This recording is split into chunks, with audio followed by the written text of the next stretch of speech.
ಮುದ್ದೇಬಿಹಾಳ ತಾಲೂಕಿನ ನಾಗಬೇನಾಳ್ ಗ್ರಾಮ ದೇವತೆಯ ಜಾತ್ರಾ ಮಹೋತ್ಸವ. ಈ ಜಾತ್ರಾ ಮಹೋತ್ಸವವನ್ನು ಎಲ್ಲ ಧರ್ಮದವರು ಸೇರಿ ಮಾಡುವ ವಿಶೇಷ ಜಾತ್ರೆ ಇದಾಗಿದ್ದು, ಹಂತರವನ್ನ ಎಲೆಯನ್ನ ಚೆಕ್ ಪೋಸ್ಟ್ ಎಂಬ ಸ್ಥಳದಿಂದ ನಾಗಬೇನಾಳ್ವರೆಗೂ ಸರಿಸುಮಾರು 2 ಕಿಲೋಮೀಟರ್ವರೆಗೂ ಡಿಜೆ ಮೂಲಕ ನೃತ್ಯವನ್ನ ಮಾಡುತ್ತಾ ಬಂದಿದ್ದು, ಬಂಜಾರ ಸಮಾಜದ ನಾಗಬೇನಾಳ್ ತಾಂಡಾದವರು ತಾಯಿ ಗ್ರಾಮ ದೇವತೆ ದ್ಯಾಮಮ್ಮ ದೇವಿ ಮತ್ತು ಗಡ್ಡಿ ಗದ್ಯಮ್ಮ ದೇವಿಯ ಹಂದ್ರ ಹಾಕುವ ಮೂಲಕ ನಾವೆಲ್ಲರೂ ಒಂದೇ ಎಂಬ ಭಾವೈಕ್ಯತೆಯನ್ನು ತೋರಿದ್ದಾರೆ.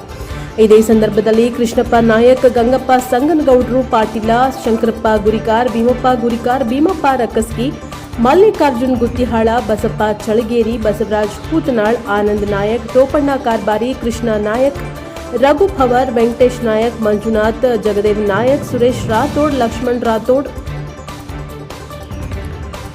ಹೀರು ನಾಯಕ್, ಮಂಜುನಾಥ್ ಪೂಜಾರಿ, ಜೀವಲಾ ನಾಯಕ್, ವೆಂಕಟೇಶ್ ಎಸ್ ನಾಯಕ್, ಶಶಿಕಾಂತ್ ನಾಯಕ್, ಶಿವಾನಂದ್ ಪವರ್ ಹಾಗೂ ಯುವಕ ಮಂಡಳಿಯವರು ಇದ್ದರು.